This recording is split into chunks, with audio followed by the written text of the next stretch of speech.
Welcome back to all our YouTube viewers. Let me invite our other sponsor, JMMB, at this time. We have Andrew Jones. He's a financial partnership manager at JMMB to deliver some remarks.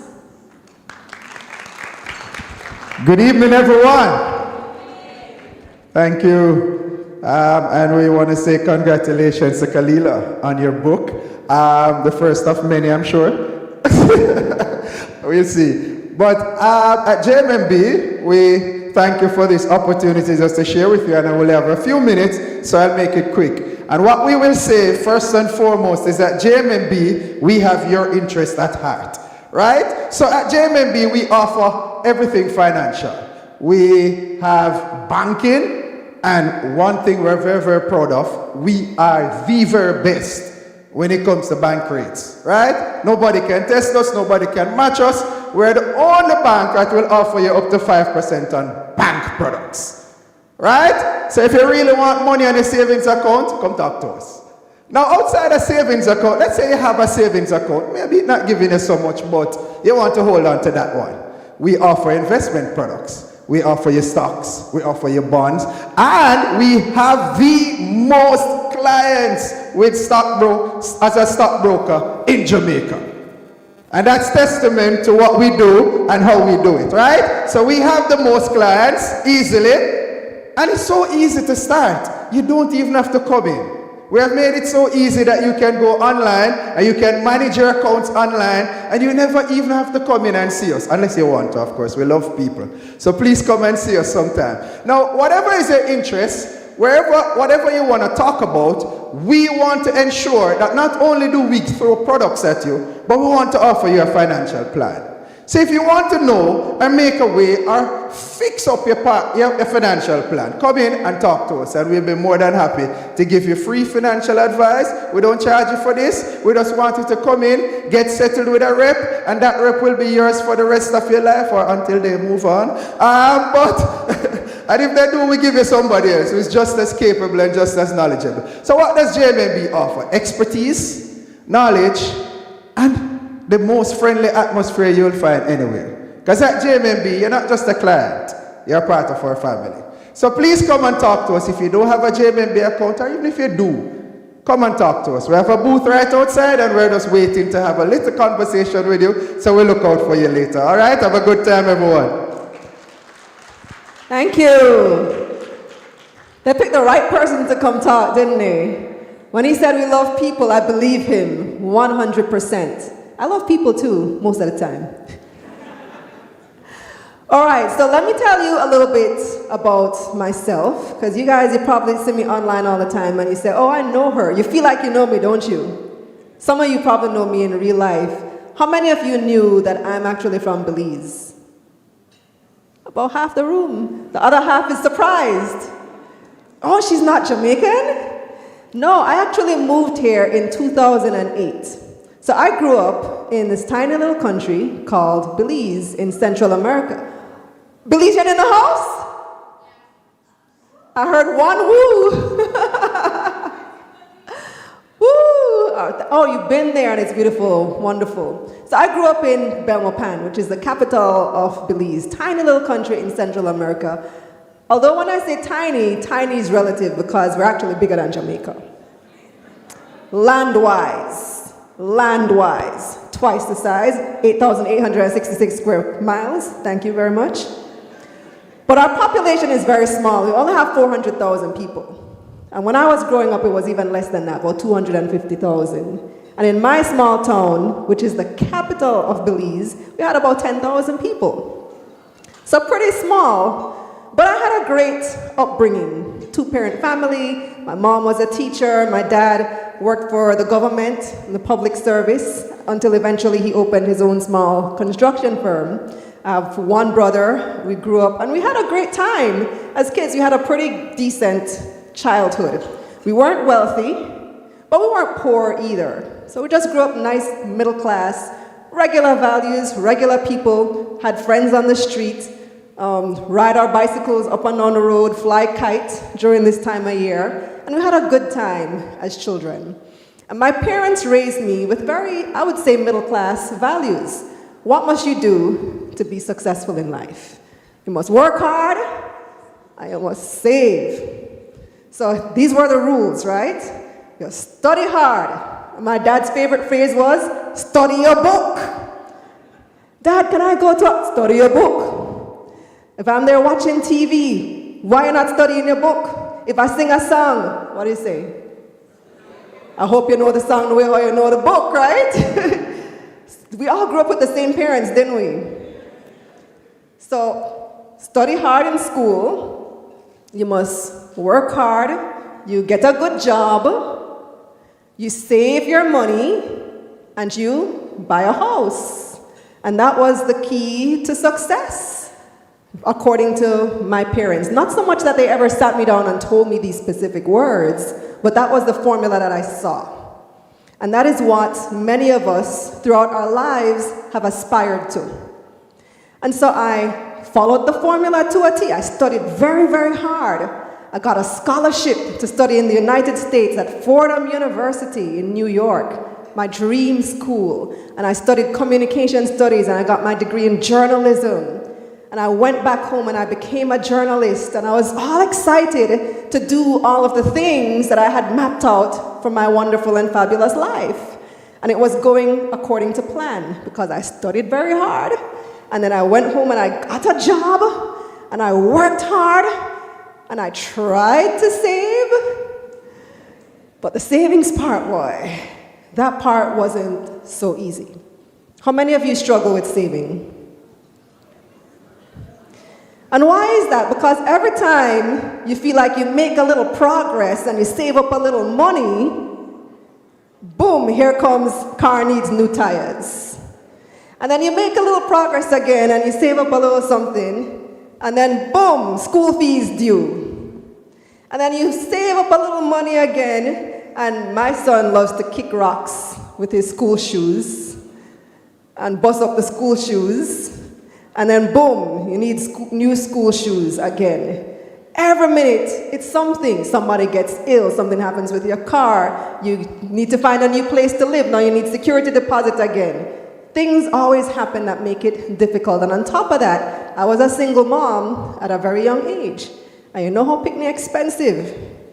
Anybody can say yes? Picnic? Children are very, very expensive. And so by the time I got to my mid-30s, by the way, I'm 42 now. 42 where? Right? But by the time I got to my early to mid-30s, I was wondering, why is it that I have been doing all the things that they tell me to do, but I still can't buy this house? Why is it that I have awards to my name? People know me, people recognize me, some people even recognize just my voice, but I still feel like a financial failure. Why is it that I'm a professional success, but a financial failure? And that really hit hard, thinking about that realization. As a matter of fact, let me show you one of the highlights of my career, showing you that I have been a professional success. This is me in my bad gal era. Run the clip. A woman was just shot right next to where I'm standing. This is the scene here on Spanish Town Road and between Maxfield Avenue and Waltham Park. The shot came literally out of nowhere just moments ago. There were scores of people littering the streets here. Watching, there you go again, another barrage of heavy gunfire. The area coming under attack. Me that down at Tivoli when they were looking for Dodos. Me name bad girl Kalilah. Oh, funny story. The day before that happened, you guys remember this? You remember this? The day before that happened, Nadine McLeod was on TVJ. I remember the get in the car moment. And I told myself, if I end up in that situation where I hear gunshots, I am gonna just calmly finish my sentence and then take for myself. And that is what I did. So yeah, give it up for me, my bad girl era. Professional success, but financial failure. At that time, I was still taking the bus, JUTC, to and from home and from work. And walking to school to pick up my child from school, it was a good 25-minute walk each way. But people saw me as somebody successful. I did not feel successful. I have the awards to my name. I did not feel like I was making the progress in life that I ought to be making. And I was comparing myself to my parents and what they had achieved at the same age. And then I came to a realization as well that the economy has changed. A lot of things have changed since our parents were raising us to now. The 1990s are not the 2020s, are not the 2010s. Things are completely different. Economic circumstances and realities are completely different than they were when we were growing up. Is that true? Yeah, things are completely different. Several things have changed. For one, and I think about this all the time, because I realize that most of my friends today, we're in our early 40s, most of them are not married. My parents got married very young. My mother got married at 19. My grandmother got married at 17. I got married at 32. And most of my friends today still are not married for various reasons. One, we're not just going to take any old ring from any old body. Two, we are delaying married life in pursuit of careers and family and that type of thing. But one thing that I do notice is that my parents had the power of 2 incomes for all of those years, while I was there struggling on my own as a single mom. Was it fair of me to compare myself and my situation to that of my parents? Was it? It was not. Another thing, pensions. When in pension again? Because in my parents' day, everybody gets a pension, right? You work, and when you retire, the expectation is that you're going to get a pension. In today's age, how many companies still offer pensions? Probably under the government and 1 or 2 or a few little places. In my entire adult life, I have never worked at a company that's offered a pension. And so what do I have to look forward to when I'm done working? Only the money that I can put aside for myself, or if I can do a private pension somehow. So that's changed. Marriage has changed. People are delaying marriage or not getting married at all. Pensions have changed. The economy has changed. Circumstances have changed. A lot of things have changed between then and now. And so it's not fair of us to compare ourselves to where perhaps our parents' generations were at the same age. And so that's the first thing that I had to realize. The second thing that I had to realize was that this formula that was given to me by my parents through example doesn't work. Work hard plus save does not equal success. And that is the lie, that is the myth that they have told us, that they have indoctrinated into us from very early. And why I made the point to tell you my parents' careers and that I was raised middle class is because work hard plus save is very middle class value. That's not what the wealthy people teach their children, because that is not the key to wealth or success. So let me ask you a question. How many people do you know who have worked hard all their lives and still broke? I see some people raising their hands like, me that. You worked 2 and 3 jobs. At one point I had 3 jobs and still broke.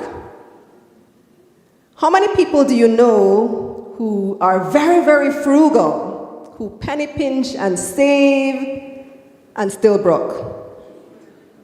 You know some people like that, right? I know some of you may be thinking that's me right there. So if we work hard all our lives and we save all our lives, why we're still broke? Clearly, that is not the formula that is going to get us where we need to go. Now, the other thing I had to realize is this whole concept of I don't want to be rich, because I was raised to think that being rich is something, that you should not aspire to. There's something wrong with being greedy, as I say. If you want to pursue wealth, you're greedy. You should be satisfied with what you have. I remember hearing that all the time. Satisfy with what you have. Don't be greedy. But then when I think about the things that it takes today to just survive, it really is something that you have to pause, take a moment, and calculate. Because a lot of us say, I don't want to be rich, I just want to be comfortable. I just want to be comfortable. So let me find out from you today in this room, what does it take for you to be comfortable? Somebody said money. But let's break it down even deeper than that, because money is not an end in itself. We want money for the things that money can provide for us, right? We don't want money to just let on in money like Uncle Scrooge and swim in it. We want money for the things that money can provide for us, right?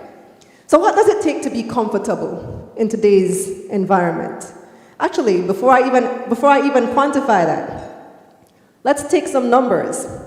How many people, and this is a very bright room, so you might get this very easily. How many people would say that in Jamaica specifically, if you make $1 million a month, you're rich? Nobody in this room, one person in the room. By Jamaican standards though, if you make $1 million a month, you are in the top at least 5%, maybe less, maybe the top 2% if you make $1 million a month. But none of you think that is rich. Interesting. But by Jamaican standards, comparative to the rest of the population, that's rich, right? That's somebody who would be perceived as wealthy. I remember when the lady from, let me not call names, when there was a very high-profile case of financial fraud at a financial institution, people were saying, but she make $10 million a year, why she have to thief? You remember that case? You know exactly what I'm talking about, right? But let's break it down, and I'm not justifying that at all. This has nothing to do with justifying that, but let's break it down. All right, so what does it take for us to be comfortable in 2025? At the top of the list is going to be safety, shelter, and security. That's a house. We need to be safe from the elements, rain, hurricane. We need to live, this is Jamaica, we need to live in a safe neighborhood, preferably a gated community, right? Somewhere with security, somewhere that thief can't access too easily. So let's say a 3-bedroom townhouse in a gated community. Safe neighborhood. Which, Kingston 6? Is that too aspirational? Kingston 6, Kingston 8? How much that cost? She said about $500,000 a month if we're buying the house, right? Our mortgage.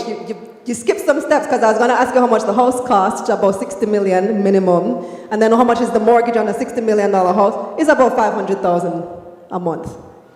So half the money gone already from your $1 million salary. And remember, we're just aspiring to be comfortable. We're not buying a mansion up in Beverly Hills. It's just a nice little 3-bedroom townhouse, right? What else do we need? So safety, security, shelter, food. Food expensive, eh? Oh my goodness, how much does it cost to feed a family of 4 per week? How much would you say you spend on groceries? Healthy food, by the way, this is not a struggle budget. We're comfortable. We're comfortable. So we're eating proper breakfast, lunch, and dinner. And it's not chicken back unless you really love chicken back. How much is your grocery bill gonna be? I hear the debates going on. Somebody in the front says 25,000. So let's say 25,000. Somebody else said 50,000. 100,000 a week? For 4 people? That's kind of a lot though. That's kind of a lot. All right, let's go with a conservative figure. Let's say 30,000 a week. All right, fine, but all right. Conservative. You can make it work on 30. And I'm not talking eating out. So KFC is not in this budget yet. This is just groceries. 30,000 a week is about 120,000 a month. So how much we're gone now? 620. We're at 620. What else do we need to be comfortable? Utilities. Oh, okay, so utilities. Wait, hold on. All right, so JPS.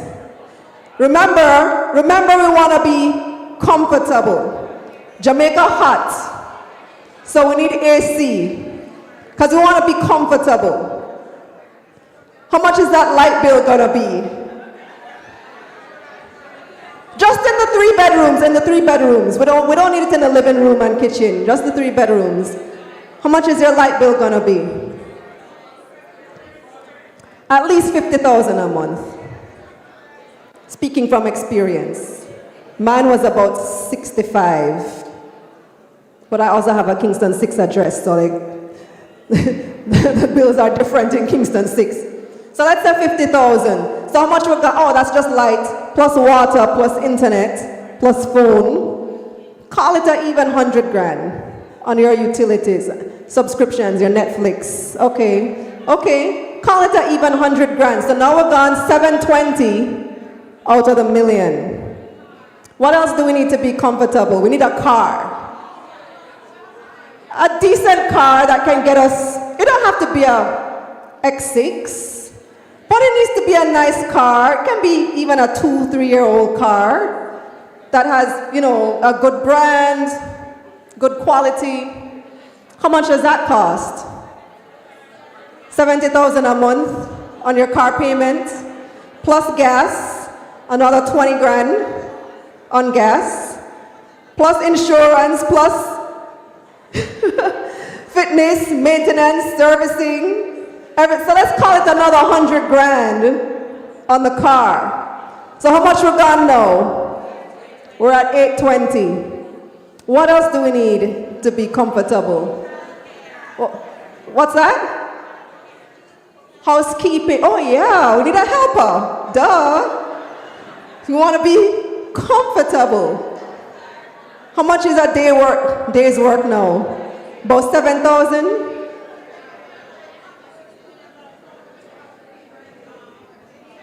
Oh, right. I didn't even add the HOA fees. Because if you have your $60 million home, you need the maintenance and the HOA fees and all that stuff. Ignore that for now. Because our $1 million budget is looking tight. It's looking very tight. So our helper, 7 grand, let's say every weekend, every Saturday, every Sunday, she comes in once a week. Just once a week. It's not even a live-in. Just a once a week, the laundry and stuff. So let's call it 25,000 a month.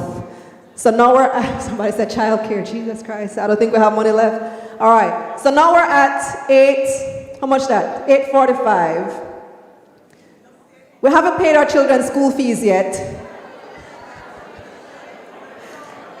You want them in a prep school, right? That's like 150,000 a term per kid.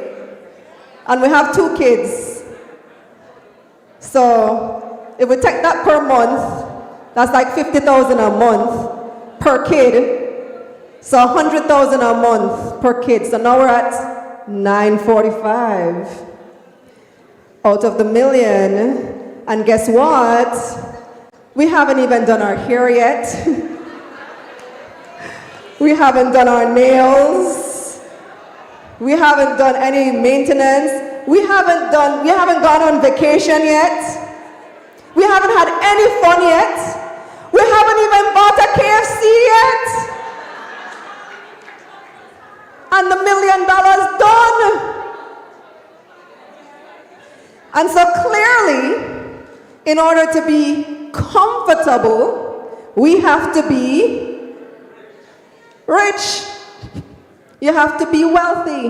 And I also didn't mention that if you're making $1 million a month and you are in the top 5% of Jamaica, clearly your family is going to be looking to you as the wealthy one with their, because you're rich. And so you need to help us.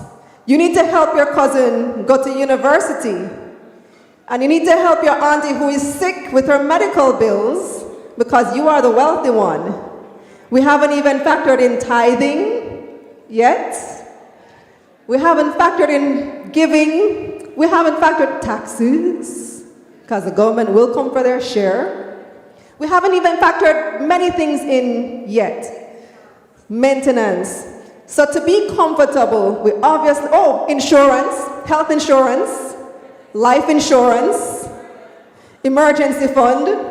We haven't even factored in investments yet. Savings and investments, and the $1 million done. So clearly, to be comfortable, we have to be wealthy by Jamaican standards and really by any standard in today's environment. Because guess what? The cost of home ownership has risen so dramatically over the past 20 years. So the cost of houses have gone from here to here, but where did our salaries go? Salary gone from here, oops. It's still down there? It's still down there. So our salaries have not risen at the same pace of home ownership, which makes home ownership a lot less accessible to us today. And yet we are here comparing ourselves to our parents' generation and listening to people who are saying, all you need to do is just cut out the Starbucks. Just don't buy lattes. And you'll be all right. Save up that extra money. Stop spending your money at KFC. Stop wasting your money. And you'll be all right, and you can buy a home. When that is not the reality in today's environment. Work hard plus save does not equal success or wealth, despite what we were told. And being comfortable requires wealth. So how do we get there? Because obviously that doesn't work. So what do we do? How do we get there? There are 3 keys to wealth creation. Let's go through them. So number 1 is real estate. From time was time, wealth has been measured in how much property you own. And if you go to even the most tribal, remote community in Africa, in the Amazon, wherever, the amount of land you own denotes your wealth and how powerful you are in that community, right? And today too, a lot of wealthy people, they own real estate. But then if my problem is that I cannot afford to buy a house, then how can you tell me that in order to be wealthy, I have to buy a house, but then to buy a house, I have to be wealthy? That's not working for me. There is a high barrier to entry when it comes to something like real estate. So the second key to wealth creation is entrepreneurship. Think about all the wealthiest people you know in the world. Give me some names. Who are the wealthiest people in the world that you can think of? Oprah, Bill Gates, Microsoft, who else? Warren Buffett, Elon Musk, founded Tesla, SpaceX, all these businesses. Oprah did not get wealthy because she was a famous talk show host. Oprah became wealthy because she owned her means of production, which was Harper Studios and now the Oprah Winfrey Network. Because many people, how many talk show hosts you know? There are a dime a dozen. But when you own your means of production, you become entrepreneurial, that's when real wealth starts occurring. Same with Rihanna, one of the most famous pop stars in the world. Fantastic music career, but now she's a billionaire because of Fenty Beauty, Fenty Skin, Savage X Fenty, and all her multiple businesses. We think of Jeff Bezos, founded Amazon. All the wealthiest people on the Forbes rich list are entrepreneurs. All of them, every single one in the top 10, entrepreneurs. And so entrepreneurship is one of the most, and perhaps the most lucrative key to wealth. But what's the problem with entrepreneurship? It's hard. It's going to take all your time. So real estate is going to take all your money. Entrepreneurship is going to take all of your time. And money. And money indeed. And it's very risky as well. So there's not guaranteed to succeed. The majority of businesses fail within the first 5 years.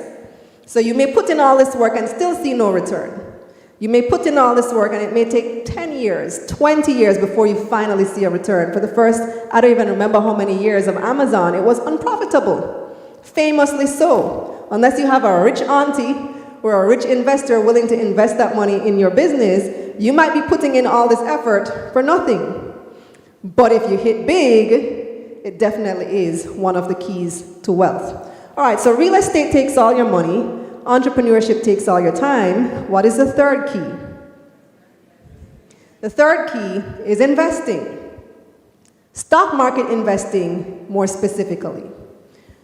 Stock market investing is your, I really like the word key, because it's your gateway to wealth, because it does not require a whole lot of time, and it does not require a whole lot of money, unless you want to put a whole lot of time and a whole lot of money into it in the beginning. But stock market investing is therefore the most accessible tool to wealth creation. What's the most accessible tool? Stock market investing is the most accessible tool to wealth creation. So you can put as little money as you want or as a lot of money as you want. You can spend as little time as you want, or a lot of time. But of course, the benefits are going to be commensurate to what you put in. And so this is why I tell people all the time that this is your gateway to wealth. And once you start investing in stocks, you can then reinvest that money into the other keys to wealth creation. You can reinvest that money to buy a house. You can reinvest that money to own businesses.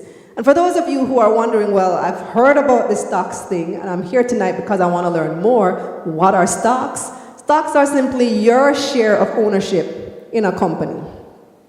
So when a company goes public, that means it is open for anybody to buy. Before a company goes public, it is private. Opposite of public, private. So let's say I have Money Media. I own 100% of my company.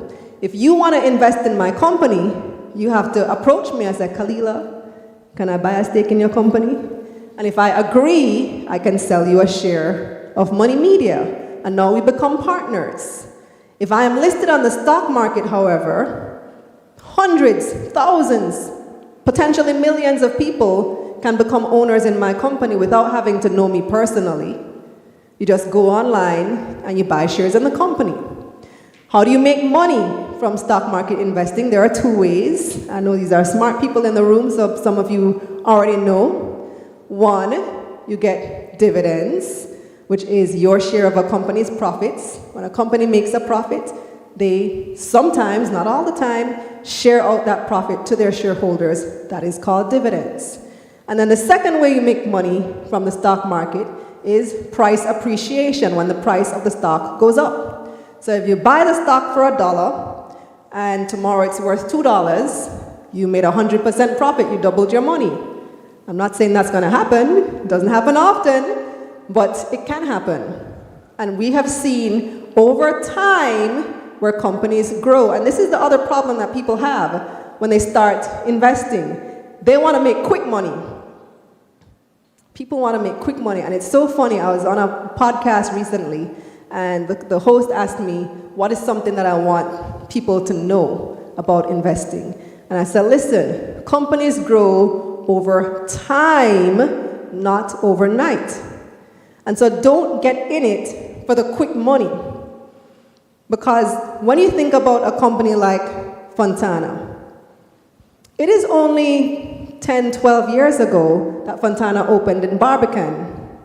Before that, there was a little company in Mandeville, in Manchester Shopping Center. And now Fontana has mega stores at Waterloo, They have stores in Ochi, Mobay, Portmore. They have 2 in Portmore. They have Escalator.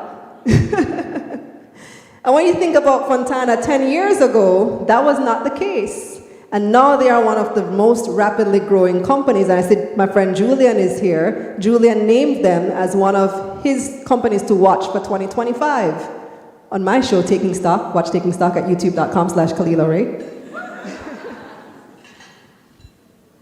Companies grow over time, not overnight. And so don't expect to see a quick return. Don't expect to see your money grow. And it can happen, but don't go in it with that expectation. Remember that what you are doing when you invest in stocks is that you are investing in businesses. And businesses take time to grow. And so if you make this investment in 2010, 2020, you start seeing the real returns. You start seeing Waterloo go up. And they told us they would do it in their IPO prospectus. And a lot of people either didn't read it or didn't believe, because when Waterloo finally opened, Fontana's stock price shot up. It's like, y'all didn't read the prospectus. They said this is exactly what they were going to do. And they did it, right? So before I wrap, I want to tell you a little bit about how I got started with investing. So I told you that I have been a journalist for many years, since I was 2, obviously, because I've been doing it for 20 years and I can't be older than 22. I've been a journalist for many years. For the past 10 or so years, I've really been concentrated in finance. And this would have coincided right around the time when Jamaica was having the best performing stock exchange in the world. You remember that news, right? 2015 and 2018. And 2014, 2015 is right around the time that I started covering business news, much more seriously and in depth. And by 2017, I said, but why is it that I'm reporting on all of these people making all of this money and I'm not making this money myself? I am still, was I still taking the bus at that time? No, I had a car by then. But still, I had a Nissan March. You guys know a Nissan March, right? Little tiny car, hatchback. Why is it that I'm seeing all these returns and I'm reporting on all of these returns, but I am not taking advantage of this opportunity? And so I said to myself, the next one come, me that. And the next opportunity, this was late 2017, the next opportunity was the Wysinco IPO. So I said, yes, me that, Wysinco, big company. Everybody knows Wysinco, manufactures Coca-Cola, water, distributes several very well-known, very popular items. And so I guess what I did? What do you think I did? I invested in Wysinco. I procrastinated. I did not open my investment account in time. And I saw the opportunity, and I left the opportunity. I did not open my investment account in time. And so the Wysinco opportunity missed me. And came and went, and that was that, and the stock price shot up within a few weeks and then the following months, and I missed it. So I said to myself, well, the next one now missed me. The next one was Stanley Motta in March 2018. Anybody know Stanley Motta, know that company? What do? They do what? They tanked? But what do? Yeah, they own real estate. Right, they're into real estate. They rent to BPOs and stuff. I did not know that at the time. I just hear IPO, and I said, me that. I did not read the prospectus. I did zero research. I just hear IPO, I'm in. And so I put my money in this company knowing zero about what the company did, because at the time, IPOs were hot, and everybody was making double and triple their money quick, and I wanted to do that too. I hear IPO, I'm in. Invested in Stanley Motta, the price was $5.42. Guess how much Stanley Motta is worth today? Right about $5.42. No change. And it's been worth that for the past, how much years now, ever since the IPO, and I was so disappointed. It was a flop, like womp womp. I didn't lose money, but I was in this to make money, right? And I realized a very valuable lesson that in order to be good at this and to actually make some money, I need to educate myself. I need to, one, open my investment account before the opportunity happens, long before preferably. Don't wait till the last minute. And two, I need to educate myself. And so I set out on this journey to learn what makes stocks move up or down. Why do people buy and sell? How do you buy and sell? What are the factors that go into investing in the stock market? What are the factors that go into making companies profitable? And as I learned, I started sharing on social media, and thus Money Media was born, and all of you are here today to hear this story. And I'll tell you something else. We're in 2025 now. In 2023, my husband and I bought our first house.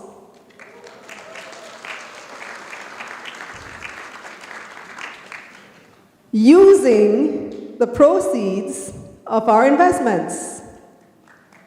We still have a mortgage, didn't pay it off all cash, but we got there a lot faster because of our investments. Because you know how it goes when you try save. Every time you try save, something sets you back.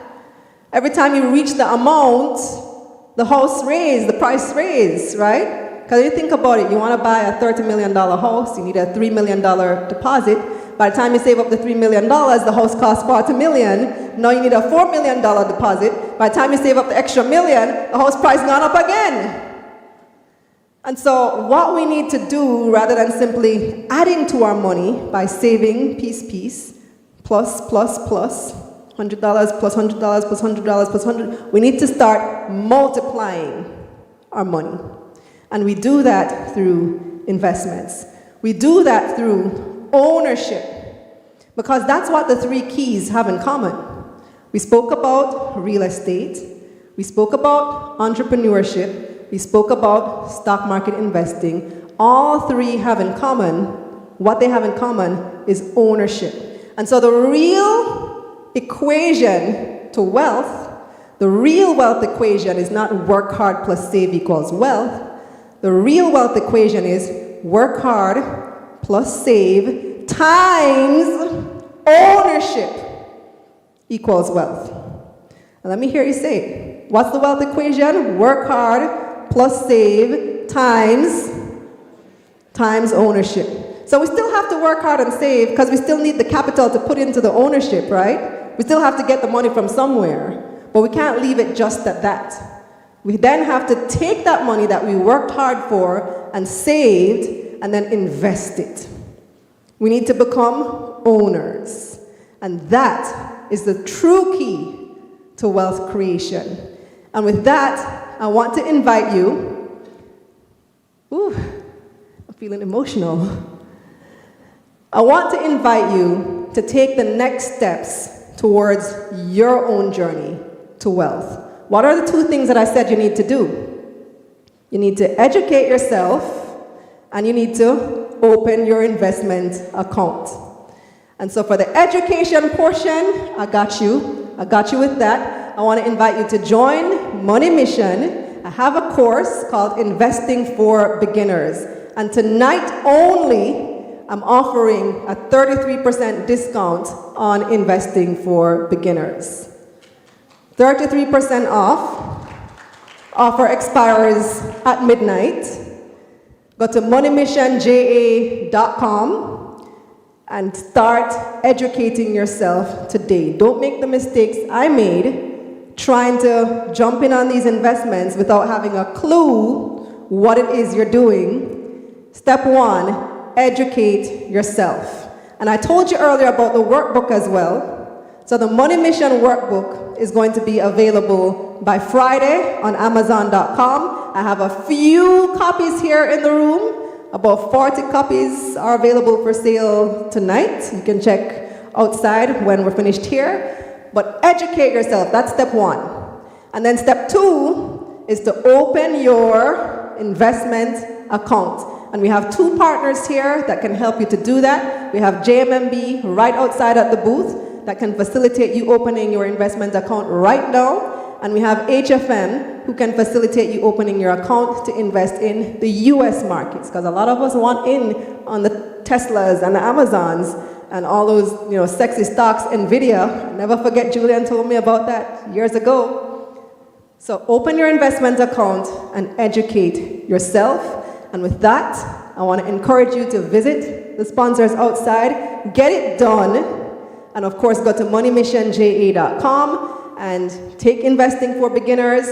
We also have a sale on the premium, Money Mission Premium, which includes all of our courses, Build Your Budget, Debt Do-Over, Investing for Beginners, Money Marketing, and soon to come Small Business Systems. That's also on sale tonight only. And check your email. For those of you who registered, you will be getting these notifications in your email as well. And with that, I thank you very, very much for joining me for the first ever Money Talk. I am Kalilah Reynolds.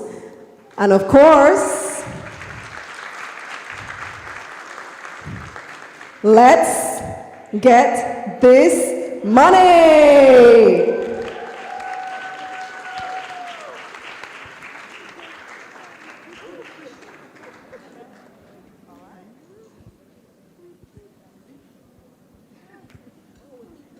Don't all rush the booth now.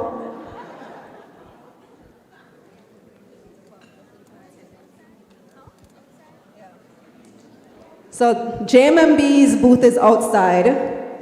There are only 40 copies of the book tonight.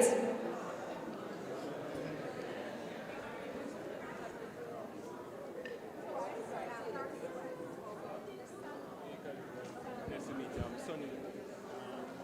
So I'm the guide.